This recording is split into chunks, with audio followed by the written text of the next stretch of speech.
Hey guys, welcome back to the channel, and today we are going to be discussing the AT&T Pebble Beach Pro-Am event on the PGA Tour. This event starts tomorrow and locks at 10:45 a.m. Central Time. With that being said, let's get into the breakdown of the event. This is the first signature event on the PGA Tour this season, and what that means is that there's only 80 players in the field this week, and because of that, there's going to be no cut this week, which means no one's going to be eliminated from the tournament. Everyone's going to get 72 holes to put their best score together. The tournament is going to be consisted at two courses. The first being Pebble Beach, and that's going to hold 3 of the 4 rounds, and the other round is going to be at Spyglass Hill. The first 2 rounds, they will alternate. Half the field will be on one side and half the field will be on the other course, and then after both of those 2 rounds, they will continue with both of them, with the third and fourth rounds being played at Pebble Beach. They are both under 7,100 yards in length, meaning that they are one of the shortest on tour. However, they still can be tough at times. Just because it's a short course doesn't mean that it can't be difficult. Especially Spyglass Hill is the more difficult of the two. The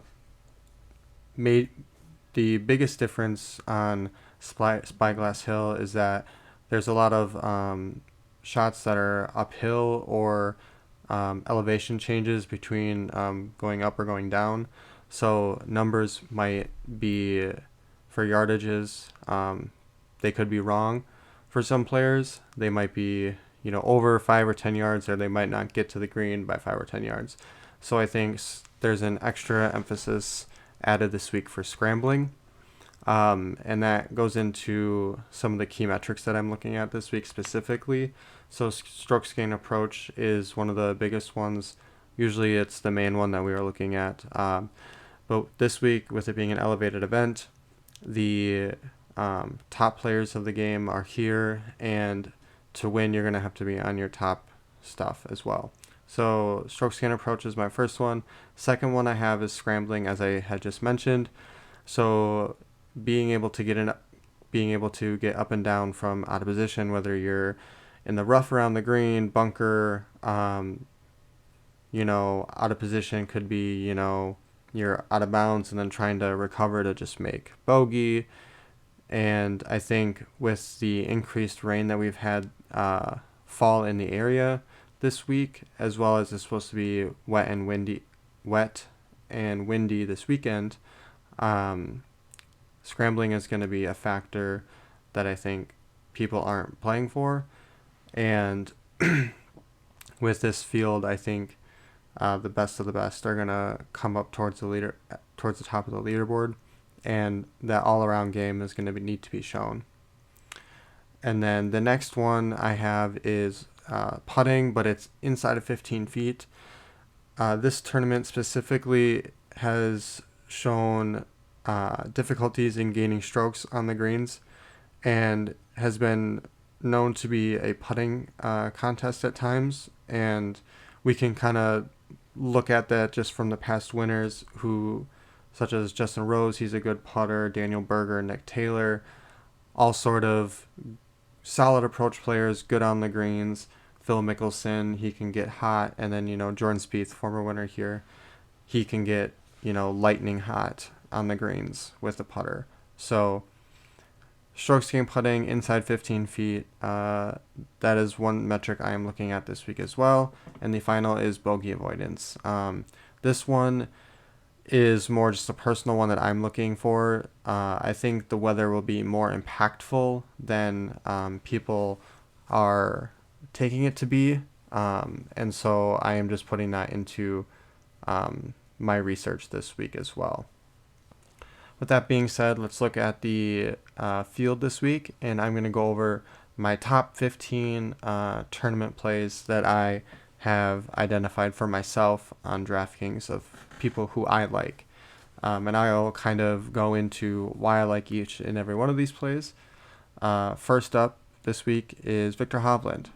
He is 10-2.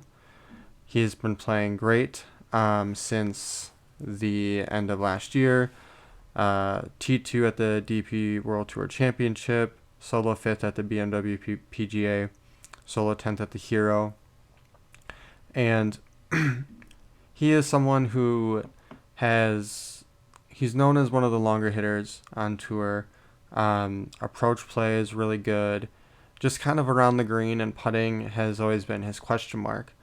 And I think the reason I like him this week is I don't think many people are going to click his name because of the necessary course fit to him. More people associate him with a longer course or using that power to his advantage, but his approach game is one of the best on tour, and I think his putting has improved to a point where he needs to be taken a little bit more seriously. And this range on DraftKings is very interesting with McIlroy and Scheffler up top at 11.5 and 11.4, and then you have a massive drop-off of over $1,000 to Hovland at 10.2, and then you have Schauffele at 10K flat. And I don't think people are going to touch him. So Hovland is one of my favorite tournament plays this week, specifically just for that reason, as I don't think people are going to necessarily click his name due to the course and who he's around and just the dead zone of salary that he has. So I think that is he is one of my top targets that I'm looking at this week. The next one I am looking at is Justin Thomas at 9,600. He has been playing well since he has came back this fall. Solo 5th at the Fortinet, solo 4th Nedbank Golf Challenge on the DP World Tour, solo 3rd at the Hero World Challenge, and T3rd at the American Express. He is hot right now. Again, I like him this week because he is sandwiched in between Schauffele, Cantlay, and Spieth, and I think those are going to be 3 of the highest known players of the week, and so it's just natural to try and pivot off of that ownership. And JT is one that I'm looking at this week. He's someone that I don't necessarily play a lot, just because he is for him to succeed, it's off the tee approach, and then knocking in a close one. He's not a great putter, but his around the green game is pretty good. For JT, I think his approach game is good enough now, right? Or, in the moment, that his putting has been able to breathe a bit, and it's almost freed him up to play. And I think he is live this week. He is one of my favorite targets, especially on DraftKings, especially because I don't think he's going to have much ownership comparative to Cantlay, Schauffele, and Spieth, who are around him. And so he is one of my players I am looking at this week. The next player I am looking at is Max Homa. He is a California native. He's been playing solid. He won the Nedbank Golf Challenge on the DP World Tour, T7 at the Fortinet, and then 2 T13s and a T14. So nothing terrible, high finishes, doing well, solid play. But I think he might be forgotten this week. Like I said, Spieth is right ahead of him, and then you have other people below him like Morikawa, Aberg, Burns, Finau, and so I'm curious what his ownership is going to look like. Great approach player. He can get really hot with a putter. Solid off the tee, around the green is probably where he could use some work, but his around the green, he's above average.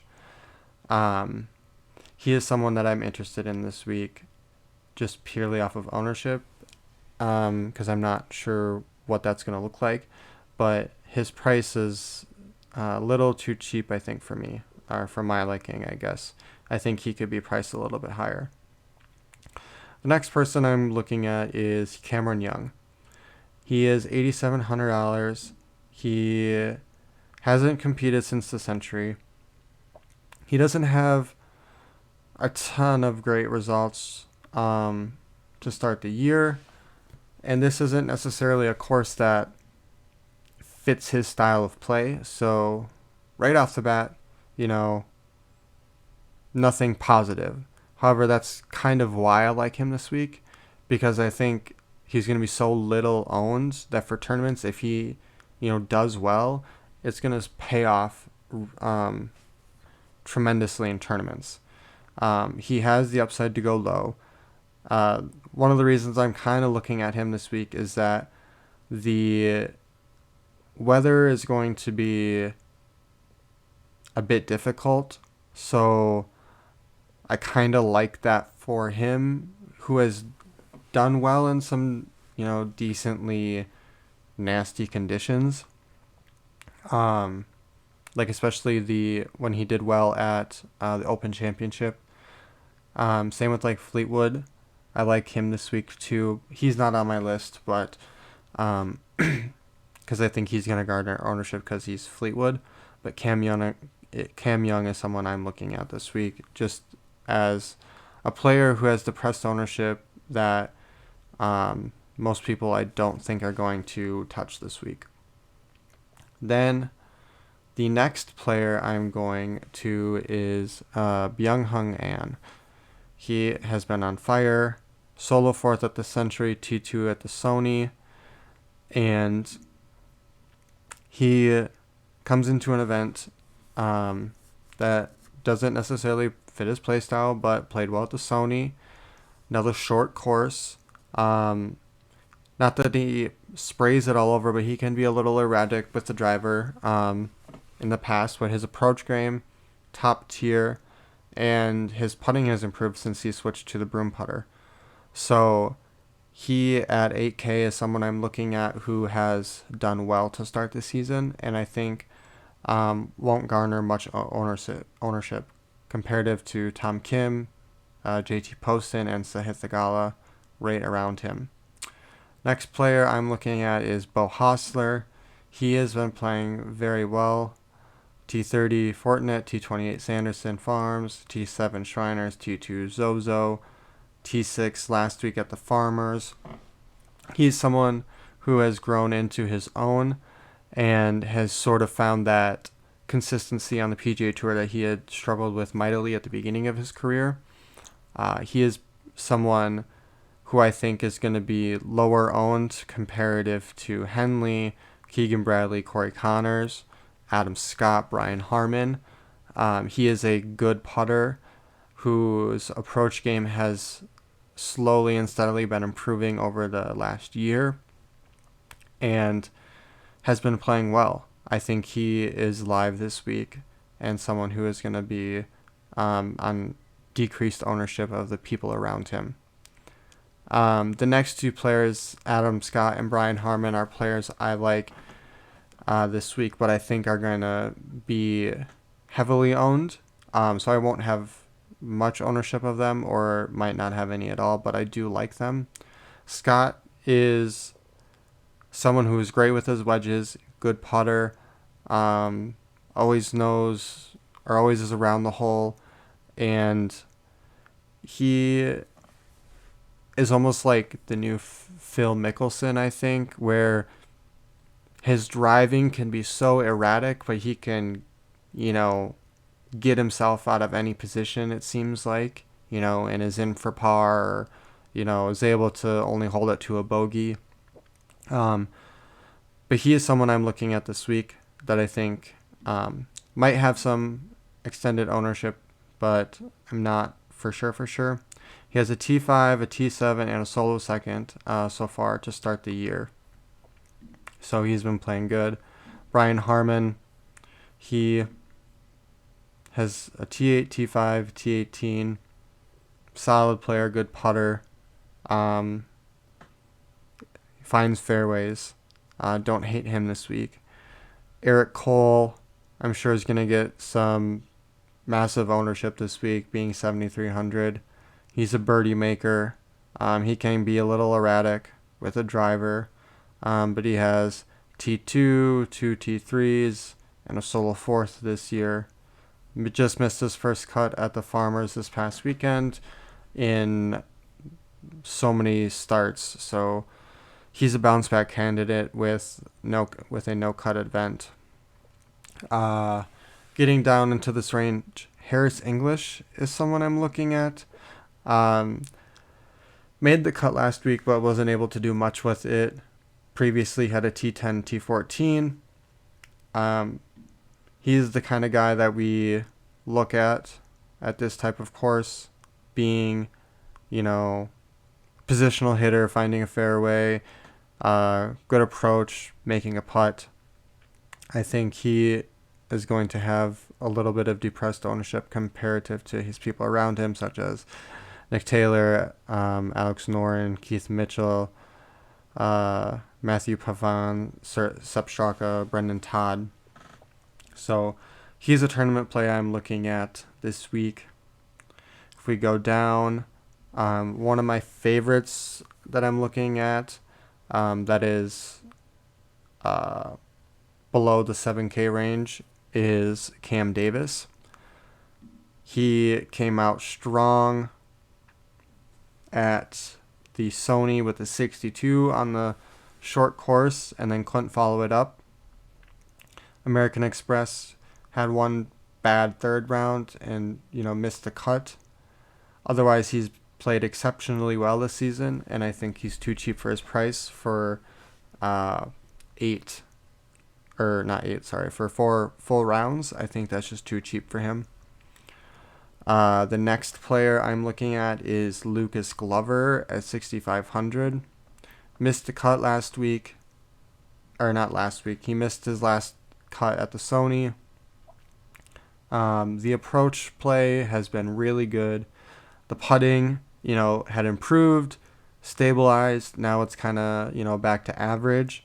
But I think with how good his approach play is, the putting will find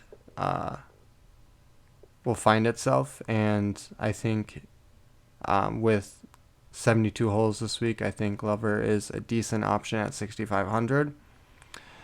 And then Matt Kuchar, 6,200. He's missed his last 2 cuts, but he did have a T2 at the Worldwide Technology Championship earlier this year and a T7 at the Fortinet. Played here before. Short course, fits his kind of game. But yeah, I don't mind him at 6,200. And so yeah, these are some of the guys I'm looking at this week. Like we said, shorter course, but that puts an emphasis on wedge play and approach play, and people who can make some putts. That's kind of the recipe this week. However, there is some weather in the area with rain, and it could get windy. So those who can shape their shots have an extra advantage this week.